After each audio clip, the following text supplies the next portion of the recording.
pensaría si alguien le dijera que necesita cortar su tiempo de oración?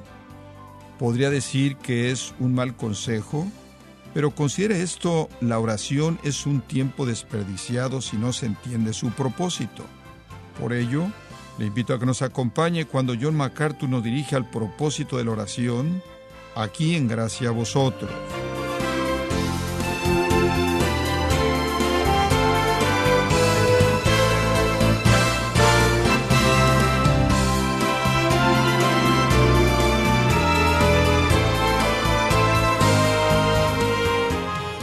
El pastor John MacArthur inicia una mirada comprensiva a la oración más famosa e importante en la Biblia.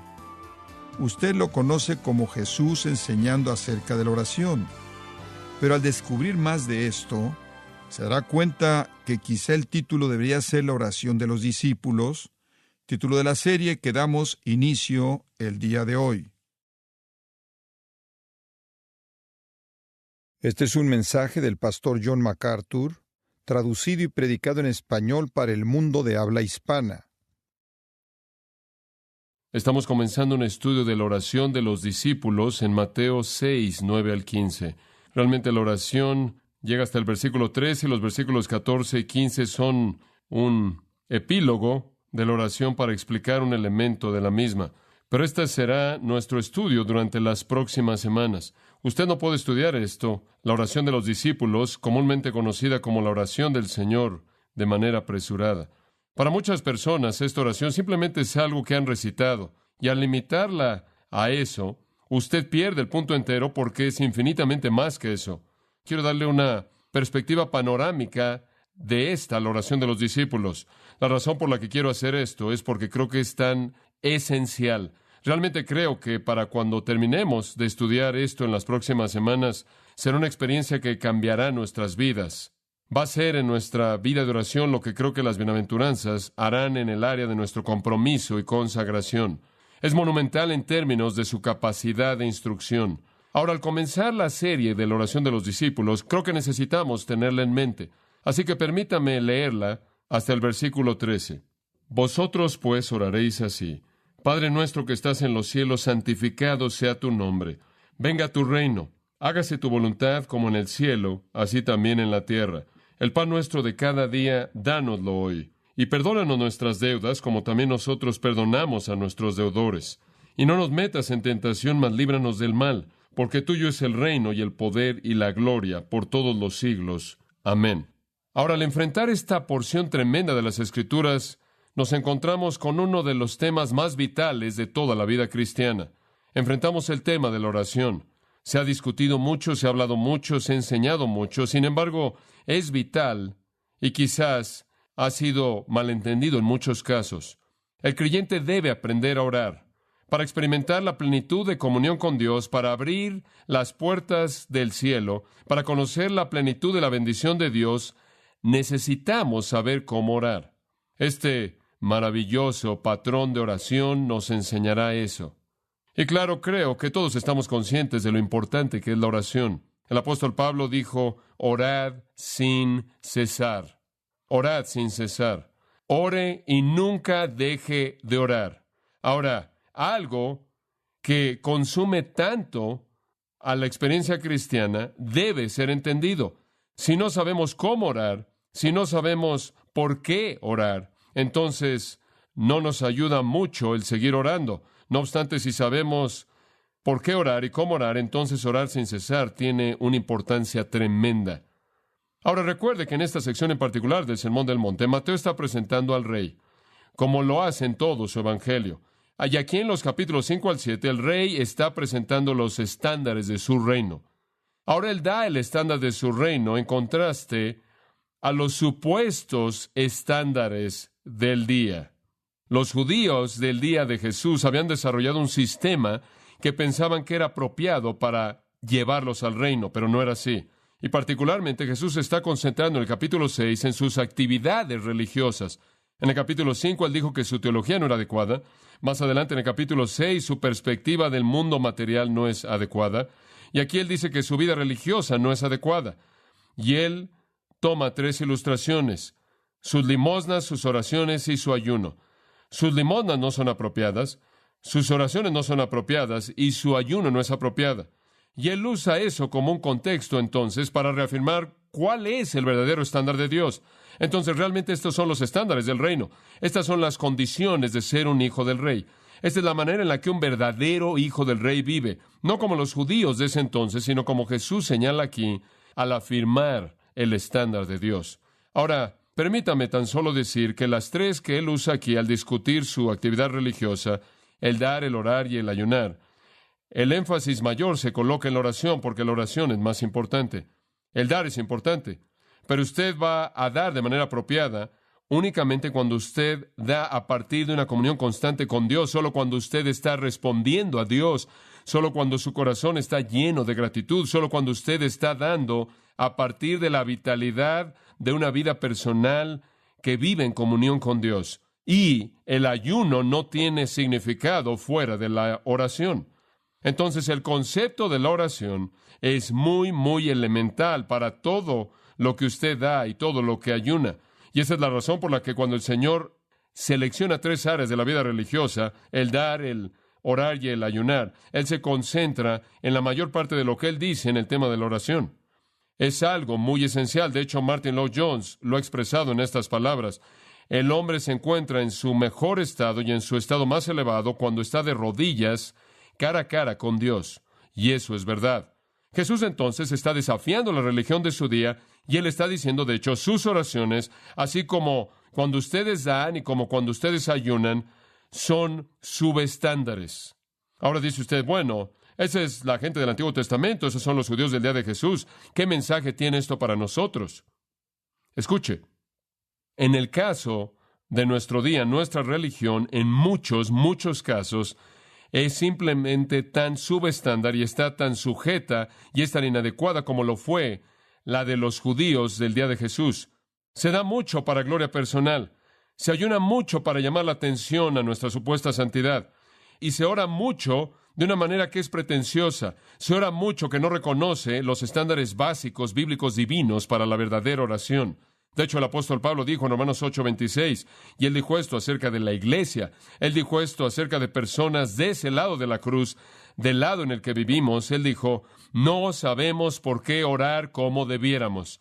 Él dijo dos cosas ahí, no sabemos por qué orar y no sabemos cómo debemos orar por aquello por lo que no sabemos orar. No sabemos cómo o qué en nuestras oraciones, por lo tanto el Espíritu Santo hace intercesión por nosotros. En otras palabras, Dios siempre está ayudando en nuestras oraciones porque no sabemos cómo orar o por qué orar. Entonces tenemos el mismo problema. Muchos que ni siquiera son cristianos oran. Ese tipo de oración no es diferente que la de los escribas y fariseos, inadecuada y una oración subestándar. Entonces nuestro Señor, en su corrección al dar y en su corrección al ayunar, se concentra en actividades religiosas muy específicas, pero nunca lo hace de una manera tan fuerte como lo hace en su categoría de la oración. La mayoría de los versículos en esta sección se dedican al tema de la oración, y lo que nuestro Señor está haciendo es afirmar la necesidad de orar de manera apropiada. Él dice acerca del dar, no lo hagan así, no lo hagan de esta manera, no lo hagan de esta manera.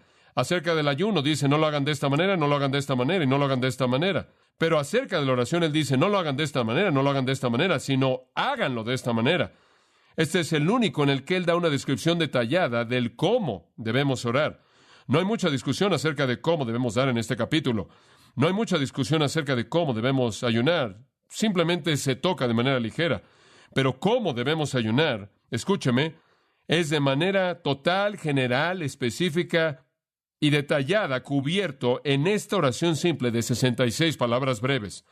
Es una obra maestra absoluta de la mente infinita de un Dios sabio, quien de alguna manera puede incluir la totalidad de todo elemento concebible en la oración y reducirlo a un patrón simple para la oración. Es la economía de palabras que solo Dios mismo, con su mente infinita, podía llegar a diseñar. Este patrón en particular para la oración de manera absoluta me asombra. Y entre más estudié esto esta semana, más frustrado terminé. Normalmente cuando llega un pasaje, diseño un pequeño bosquejo a partir de ahí y lo sigo. pero lo estudié de una manera, y después lo estudié de otra manera, y después de otra manera, y después de otra manera. Y me pareció que hay una cantidad infinita de posibilidades de ver este increíble patrón de oración. Es una tragedia absoluta que la gente en la iglesia conoce esto como algo que usted incluye al final de una oración en un servicio de adoración, y eso está muy lejos de su intención. Ahora quiero dar un paso más hacia adelante al introducir esto. Creo que hay dos pruebas definitivas de espiritualidad verdadera. Hay dos pruebas definitivas de espiritualidad verdadera. Uno es el estudio de la palabra de Dios y dos es la oración. Esas son las dos pruebas definitivas de espiritualidad verdadera. Y yo creo en lo personal, y creo que la Biblia apoya esto, que el estudio de la palabra de Dios viene primero. ¿Por qué? Porque ni siquiera sabemos cómo orar a menos de que sepamos lo que la Biblia enseña acerca de Dios, acerca de la voluntad de Dios, acerca de nuestras vidas y acerca de nuestros problemas. Por lo tanto, es el estudio de la palabra de Dios lo que da luz a una vida de oración significativa. Usted no puede orar en un vacío. No es virtuoso decir, bueno, tal y tal nunca estudia la Biblia, pero ora todo el tiempo. Bueno, si estudiara la Biblia un poco, probablemente podría reducir el tiempo que necesita orar, porque eliminaría muchas cosas superfluas. Cuando Jesús dio un patrón de oración, lo dio de manera muy, muy breve. No es que tan larga es su oración, es si su oración toca todos los elementos vitales y necesarios. Y francamente, usted lo podría hacer en 66 palabras o lo podría hacer toda la noche, siempre y cuando toque todos estos elementos. Pero el estudio de la palabra de Dios viene primero. Permítame mostrarle lo que quiero decir. Hay personas que le ruegan a Dios que les dé el Espíritu Santo. Ya tienen al Espíritu Santo. Hay personas que le ruegan a Cristo que les dé fortaleza. La Biblia dice que todo lo puede usted en Cristo que lo fortalece. He oído a personas que se ponen de pie y dicen, Señor, quédate con nosotros. Y la Biblia dice, he aquí, yo estoy con vosotros todos los días. Hay personas que le ruegan a Dios por amor, porque puedan amar a alguien. La Biblia dice, el amor de Cristo ha sido derramado en su corazón. No lo necesita.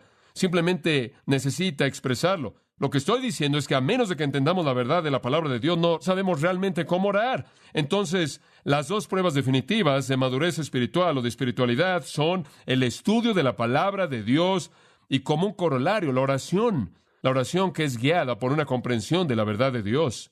Y cuando estudiamos la palabra de Dios y descubrimos la verdad de Dios, descubrimos también la condición verdadera de nuestros propios corazones, la verdadera condición de nuestras propias vidas espirituales, y eso nos motiva a la oración privada personal cuando abrimos nuestros corazones a Dios. En mi vida, nada me motiva a tener comunión con Dios tanto como el abrir su palabra. Ahora, nuestro Señor conocía el lugar de la oración. La Biblia dice que Jesús con mucha frecuencia se levantaba muy de mañana y se iba al monte a orar. La Biblia indica que en las tardes Él iba ahí a la parte de atrás de Jerusalén, al otro lado del torrente de Cedrón, ascendía un poco al monte de los Olivos y ahí tenía comunión con su Padre y oraba con frecuencia con el Padre toda la noche. Los discípulos vieron en Jesús un compromiso tremendo con la oración, y probablemente eso es lo que motivó a algunos de ellos que dijeran en Lucas 11:1, Señor, enséñanos a orar. Y cuando esa pregunta es hecha en Lucas 11:1, Jesús les repite este mismo patrón de oración que está aquí en Mateo 6. Pero ese es un incidente diferente, pero básicamente les da el mismo patrón. Y quizás aquí, conforme Jesús está hablando, y Él dice, no quiero que oren como los fariseos, hacerlo delante de los hombres, y no quiero que oren de manera repetitiva, vana, como los paganos, y no quiero que oren pensando que están informándole a Dios. Dios, tengo que decirte algunas cosas que realmente necesitas conocer. No quiero que oren así. Jesús sabe que en sus mentes van a estar diciendo, bueno, entonces enséñanos cómo orar. Si no debemos hacerlo así, entonces ¿cómo debemos hacerlo? Entonces el Señor les dice, casi presuponiendo la pregunta, versículo 9, vosotros pues oraréis así. Así es como quiero que oren. No así, sino de esta manera. Y entonces el Señor toca la gran necesidad para orar de manera apropiada. Amados, esto viene en un tiempo maravilloso en medio del manifiesto del Rey, en un gran tiempo en el corazón del Sermón del Monte, presentándonos para todos los tiempos que el entendimiento de la oración es vital para un ciudadano del reino. Para aquellos que siguen al Rey, la oración es una parte muy esencial. Ahora, yo creo que esto debió haberlo sacudido muy fuerte, porque los judíos le habían dado un lugar prioritario a la oración, pero en el proceso del tiempo habían abandonado la pureza de la oración genuina y habían dejado la verdadera oración a cambio de los ejercicios religiosos, ritualistas, rutinarios que tenían. Tenían sus pequeñas fórmulas, tenían pequeñas oraciones ya concebidas que oraban en tiempos específicos, y todo esto había reemplazado para el día de Jesús la realidad de la oración genuina. Pero esa fue una realidad que conocieron una vez en el pasado. Dios les había dado eso. Permítame compartir con usted entonces algo de la perspectiva histórica judía acerca de la oración. La gente dice, bueno, esto de la oración es algo nuevo. Realmente no. No de manera total. No fue así. Simplemente es una reafirmación de algo muy antiguo. Y eso encaja en el Sermón del Monte, ¿no es cierto? Porque en el Sermón del Monte, en el capítulo 5, versículo 17, cuando Jesús comenzó en esta discusión entera, aquí en el capítulo 5, 6 y 7, Él dijo, miren, no he venido a quitar nada del Antiguo Testamento. No vengo a añadir nada al Antiguo Testamento. Vengo a afirmar el Antiguo Testamento. De hecho, ni una jota ni una tilde será quitada de la ley. Estoy simplemente aquí para recordarles de la pureza de lo que Dios quiere. Y cuando hablamos de la oración, Él les afirma cosas que deberían haber conocido bien y deberían haber estado incorporando en sus oraciones. Permítame tan solo darle algo de la perspectiva de los judíos en términos históricos acerca de la oración. Los judíos creían que tenían un derecho a orar. Los judíos del Antiguo Testamento creían que tenían el derecho de venir a Dios. Esta era una parte muy importante de su experiencia en la vida. Continuamente deseaban venir a Dios, escuchen, porque creían que Dios quería que estuvieran ahí. No venían a Dios como los paganos vienen, en temor y temblor. No venían a Dios en pánico. Venían porque realmente creían que Dios quería que vinieran. De hecho, el rabino dijo esto: el santo anhela las oraciones de los justos. Salmo 145, 18 dijo, cercano está Jehová a todos los que le invocan. Salmo 91, 15 dijo, cuando Él me invoque, yo le responderé, dice Jehová. En otras palabras, la palabra de Dios reveló que Dios quería oír el clamor de sus corazones. Ningún judío verdadero con un espíritu recto jamás dudó la prioridad de Dios para la oración. Los rabinos creían que la oración no solo era comunicación, sino que era un arma poderosa que en cierta manera liberaba el poder de Dios. En el Salmo 65, 2 encontramos un versículo interesante. Dice, oh tú que oyes la oración. Y después procede a decir, a ti vendrá toda carne. Pero la idea ahí es que los judíos dijeron, oh tú que oyes la oración. Ellos creían que Dios oía sus oraciones. Ahora, no estoy seguro de que la gente que adoraba a Baal creía eso. ¿O usted sí cree eso? Digo, habrían tenido que estar gritándole a Baal y nunca nada sucedió con Elías. Y Elías le seguía diciendo, bueno, creo que se durmió. Grítenle más fuerte. Ah, no, Dios está de vacaciones. Y sacaron cosas y estaban rompiéndose la ropa y cortándose sus cuerpos y sangrando por todos lados. No creo que realmente pensaban que su Dios estaba interesado. Y esa es la razón por la que ellos tenían una repetición interminable. Esa es la razón por la que estaban tratando de llamar la atención a sus dioses, porque realmente irritaban a sus dioses para que ellos respondieran. Pero los judíos no creían eso. Oh, tú que oyes la oración. El Midrash es un comentario judío de las subsecciones del Antiguo Testamento, y el Midrash, el comentario judío de ese versículo en el Salmo 65, dice esto: un rey humano puede escuchar a 2 o 3 personas a la vez, pero no puede escuchar a más. Dios no es así, ya que todos los hombres pueden orar a Él, y Él oye a todos de manera simultánea. Los oídos de los hombres quedan satisfechos con oír, pero los oídos de Dios nunca están satisfechos. Él nunca se cansa por las oraciones de los hombres. Ahora ese es su comentario acerca de ese versículo. Dios quiere que vengan, no importa cuántos vengan, Él puede filtrarlos a todos ustedes y nunca se cansa. Él espera con gusto que venga. Ahora, los maestros judíos dieron un paso aún más adelante. Enseñaban que la oración debía ser constante, constante, constante. Estaban tratando de enseñarle al pueblo a evitar el orar solo cuando se desesperaba usted, como la gente que piensa que la oración es un paracaídas. A usted le da gusto que está ahí y espera que nunca tenga que usarla. Querían que la gente orara todo el tiempo, y entonces el Talmud dice esto, escuche, estas son las enseñanzas judías. Honre al médico antes de que necesite verlo. Esa es una buena palabra. Dice, el santo dice, así como es mi responsabilidad causar la lluvia y que caiga el rocío y hacer que las plantas crezcan y sustentar al hombre, así también ustedes tienen la obligación de orar delante de mí y alabarme de acuerdo con mis obras. Ustedes no dirán, yo estoy en prosperidad, ¿por qué entonces oraré? Pero cuando venga el infortunio, entonces vendré y suplicaré. No, antes de que venga el infortunio, prepárese y ore. Entonces los judíos están diciendo que la oración no es algún tipo de apelación de emergencia. La oración es una conversación inquebrantada, edificada en torno a una comunión viva y amorosa con Dios.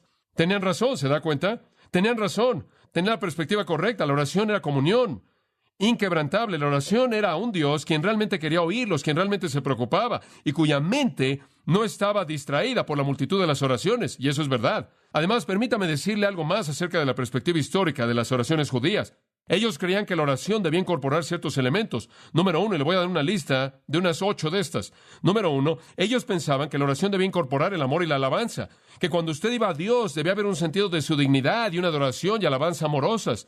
Y sacaron esto de los salmos. El salmista dice en el Salmo 34:2, bendeciré a Jehová en todo tiempo, su alabanza estará de continuo en mi boca. De manera incesante le voy a ofrecer alabanza, adoración amorosa de Dios. En el Salmo 51:17, oh Jehová, dice, abre mis labios y mi boca anunciará tu alabanza. Ellos creían que el amor y la alabanza era parte de su expresión de la oración. En segundo lugar, ellos pensaban que la oración debía incorporar gratitud. En Jonás, por ejemplo, Jonás dice, ofreceré sacrificio a ti con la voz de gratitud. Parte de la oración era el ofrecimiento de gratitud profunda. De hecho, hay muchos versículos de esto en el Antiguo Testamento, pero los rabinos lo resumieron en un pensamiento muy hermoso. Ellos dijeron esto: todas las oraciones algún día serán descontinuadas, excepto por las oraciones de gratitud. Tenían razón, ¿no es cierto? Cuando el día venga en el que ya no tengamos nada más que pedir, tendremos todo por qué estar agradecidos. Y entonces sus oraciones incorporaban gratitud. En tercer lugar, el pueblo judío creía que sus oraciones debían incorporar un sentido de la santidad de Dios, un sentido de asombro, un sentido de reverencia. No entraban corriendo con prisa a la presencia de Dios de manera ligera. No trataban a Dios como si fuera un hombre. Se acercaban con mucha reverencia. Ellos se daban cuenta de que cuando entraban a la oración, venían a estar cara a cara con Dios. Veo con Isaías en el capítulo 6, conforme viene desde la perspectiva de Dios que él ha visto, este retrato tremendo de Dios, alto y sublime en su trono, con su gloria llenando el templo y los ángeles, los serafines, congregados en torno a él, y él viene a la presencia de Dios en un asombro santo, y todo lo que él puede decir: soy hombre de labios inmundos, y vivo en medio de un pueblo de labios inmundos, y he visto al Señor. Un sentido de asombro, un sentido de santidad. Y usted encuentra esto en muchas de las oraciones de David, que antes de que él pueda llegar al lugar de la petición, él afirma la naturaleza, la esencia, la majestad y la santidad de Dios. Y entonces era parte de las oraciones judías que esto se llevara a cabo. De hecho, el rabino Simón solía enseñar que en la oración un hombre debe verse a sí mismo cara a cara con la Shekinah. Otra cosa, los judíos pensaban que en sus oraciones debía haber un deseo patente de obedecer a Dios, que usted no oraba a menos de que su corazón realmente estuviera bien delante de Dios. Usted no iba a Dios en alguna forma ritualista, acercándose de alguna manera superficial, en donde usted realmente no estaba comprometido con responder a esa comunión en obediencia. El Salmo 119 en su totalidad afirma esto una y otra vez en todos esos versículos. Simplemente continúa diciendo cosas como: mi lengua cantará de tu palabra, porque tus mandamientos son rectos. En otras palabras, había esta afirmación de que la respuesta a Dios era apropiada. No iba corriendo usted a Dios y decía: bueno, Dios, te estoy hablando, y si salen las cosas como yo creo, entonces te voy a seguir. No había condiciones. En el corazón de un verdadero judío, él iba con un espíritu de obediencia, deseando agradar a Dios, deseando decir: oh Dios, lo que tú quieras en esta situación, yo responderé. Además, y de la mano con el concepto de la santidad, las oraciones judías incorporaban un sentido de confesión de pecado. Confesión de pecado. Cuando iban a Dios, ellos sabían que eran inmundos y tenían que ser limpiados. Había este sentido de ir a la presencia de Dios como una persona inmunda, como Isaías dijo. David tantas veces tuvo que corregir sus pecados antes de que pudiera llegar a la presencia de Dios. En el Salmo 26:6, un versículo maravilloso: lavaré mis manos en inocencia, escuche, y entonces iré a tu altar, oh Jehová. No estoy viniendo a tu presencia hasta que haya limpiado mi vida, hasta que haya enfrentado mi pecado. Y así es como la oración debe ser. Es correcto. ¿Quién ascenderá a la presencia del Señor? ¿Quién ascenderá a su monte santo? El que tiene manos limpias y un ¿qué? Corazón puro. ¿Quién tiene el derecho de entrar a su presencia sino aquel que ha sido limpiado, el que ha enfrentado su pecado? Y el rabino dijo: cuando usted llore por su pecado, Dios oye sus oraciones. El rabino dijo: la puerta de las lágrimas nunca está cerrada. El rabino dice: si usted no le puede traer nada más a Dios, tráigale sus lágrimas y Él lo oirá. Los judíos creían que la oración de los justos volvería el corazón de Dios. Y Santiago lo dijo. Santiago dice: la oración eficaz ¿de quién? Del justo puede mucho. Los judíos solían decir que la oración de un corazón puro voltea la ira de Dios como un trinche hace girar al grano. Ellos creían que usted literalmente podía convertir la ira en misericordia con un corazón puro. Y entonces la confesión de pecado era parte de su oración. Además, ellos creían que la oración no debía ser egoísta. Los judíos tenían un sentido de comunidad que no creo que realmente entendemos. Ellos tenían un sentido de lo nacional. Ellos eran una teocracia gobernada por Dios y la nación era esencial. Creo que el hecho mismo de que Israel todavía existe como nación y que todavía son el pueblo judío puro, le muestra en la actualidad la manera tan vital en la que ellos se han aferrado a la preservación de esa identidad nacional.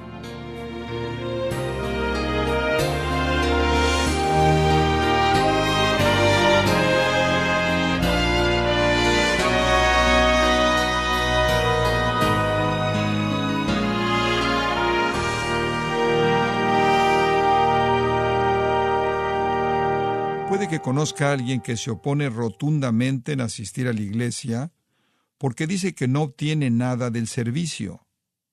Bueno, como John MacArthur dijo hoy, una persona con esa actitud se pierde del propósito de la alabanza y del servicio. Lo mismo se puede decir de la oración. Y como se ve en el modelo de Jesús, la oración que le bendice, la oración que usted recibe, es la oración que glorifica a Dios. Estimado oyente, recuerde que tenemos disponible el libro A Solas con Dios, un estudio acerca de la oración de Jesús que puede ayudarlo a profundizar su entendimiento de esta importante disciplina y ayudarle a mejorar su vida de oración. Puede obtener su copia en gracia.org o en su librería cristiana más cercana. Si tiene alguna pregunta o desea conocer más de nuestro ministerio, como son todos los libros del pastor John MacArthur en español, o los sermones en CD, que también usted puede adquirir, escríbanos y por favor mencione la estación de radio por medio de la cual usted escucha Gracia a Vosotros. Es importante conocer no solo el país y ciudad de donde usted nos escucha, sino también la radio. Para quienes contactan nuestro ministerio por primera vez, pueden solicitar una copia del mensaje de promoción sin costo alguno, un mensaje por oyente únicamente. Si usted vive en los Estados Unidos o Puerto Rico, escríbanos a Gracia a Vosotros, P.O. Box 4000, Panorama City, California, 91412. O puede escribirnos a través del siguiente correo electrónico: radio@gracia.org. Bueno, a nombre de John MacArthur y del personal de este organismo, le damos las gracias por acompañarnos y le invitamos para que esté con nosotros en la próxima edición, desatando la verdad de Dios un versículo a la vez en Gracia a Vosotros.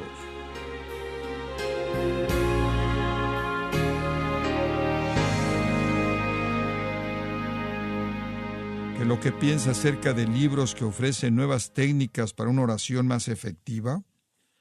¿Qué es bíblico y qué no es bíblico cuando se refiere a la oración? Acompáñenos para considerar este tema en la próxima edición. No se lo pierda, aquí en Gracia a Vosotros.